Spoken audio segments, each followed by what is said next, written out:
Greetings friends, it's me, Wayman29, and just come on. It's a beautiful morning. I'm out here paddling around at Belmont Lake, got the camera rolling, and seen some pretty interesting stuff online. And I've been watching a lot of videos on the black Israeli extremist groups and their street preachers, and I find it really interesting. One of the things that I seen from Rabbit Ape and Greg Monroe vlog is whether or not atheism is a religion or not. I don't see it as a religion. I see it as a construct with a lot of elements that are in religion. For example, in my opinion, they have their own form of apocalypticism. They have their own form of proselytizing, and they have their own form of propaganda. And so I believe that even though they have a strong retaliation to religion and belief systems, and the ideas expressed, I think that they use a lot of elements right out of the religious playbook, which is really fascinating. I think that you see this also happening in constructs of environmentalism. Today you have environmentalism being proselytized, and you have Chicken Littles of environmentalism scaring the world with apocalyptic messages, and you find the same.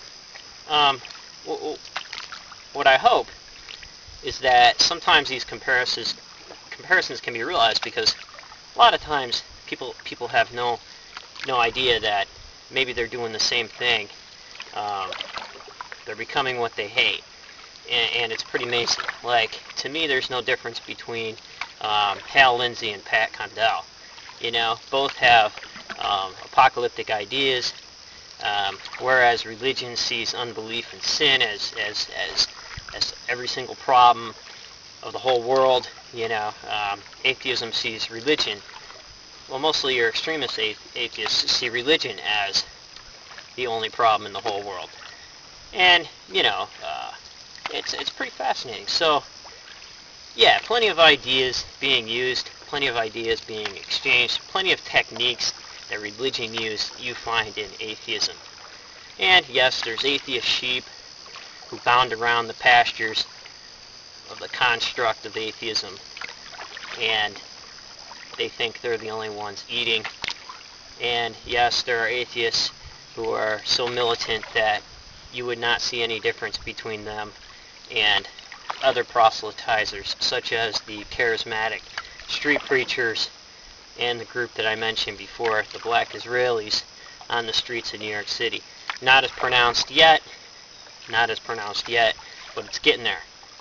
So who are all these people like Dawkins and other people? They're no different than the Dr. Dobsons and stuff of religion, trying to push public opinion the other way. So it's all a big game, and everybody is good at what they do, definitely. And people borrow techniques from other constructs, and eventually I'd be really interested to see where militant atheism and extremist atheism, how far it goes and what they end up doing. You know, like, even though they're a construct, you have environmental terrorism. You know, will atheism ever become that militant? It's yet to be seen. If it follows the same course as religious belief systems, I believe it can. I believe it can, because you can always count on people being people, as I said before. Another thing I wanted to bring up is some assumptions that I make when looking at constructs in religious belief systems. Usually in a religious belief system, as I said before, the history of it is very much romanticized, and it's usually not the true history, but a romanticized history. And the ideas of the literature produced is very much romanticized.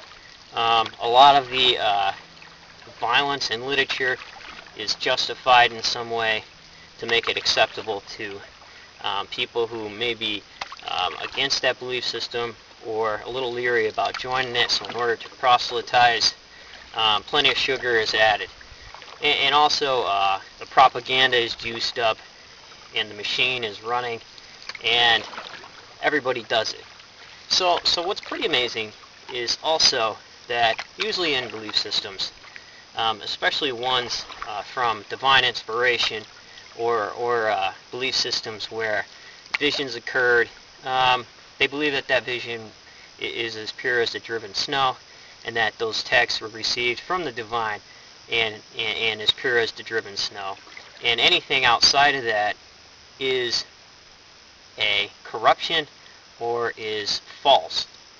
And also what's amazing is that even though you might have some apocalypticism occurring where groups see the mainstream or mainline belief system as corrupt and they need to somehow correct that.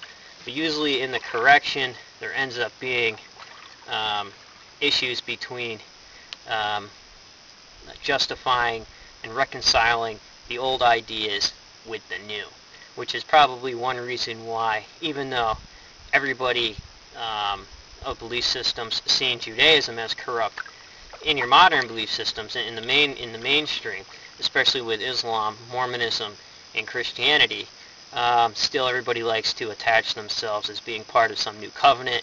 Everybody attaches themselves as being new tribes of Israel, even though they see these belief systems originally as being corrupt, and they themselves had to come out of that and correct it in some way.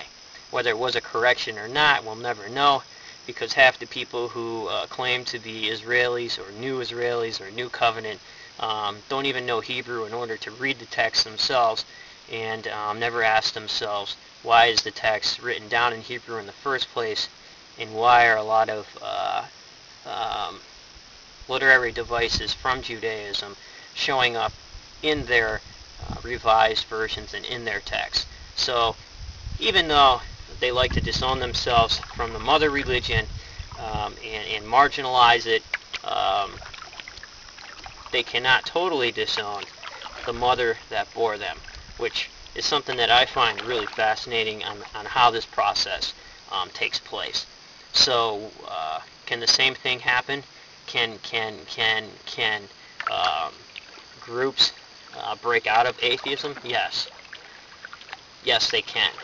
And can groups see mainstream atheism as corrupt and break out and form their own groups with ideas just as strong but with another slant? Yes, and you'll see that happening. So the same model, nothing's really new. It's just relabeled, reprocessed, and handed out in another form. And there are plenty of chicken littles that get doggy woggies, ducky wuckies to follow them. And so probably one lesson that we can all learn, friends, is make sure we know what we're putting into our mouths, and not be like the Adam or the man when Eve handed him the fig or the fruit of knowing both good and bad, chomped it right down without any questions asked. Maybe we should be a little more cautious about what people hand us and what we put in our mouth. Ask about the ingredients, and very quickly you tend to see what's going on, and you can make these kinds of analogies and comparisons. So I don't know, it's pretty interesting indeed. So just wanted to say hi. Hope you enjoyed the comments, and take care, friends. And remember, if everybody's thinking alike, then somebody isn't thinking.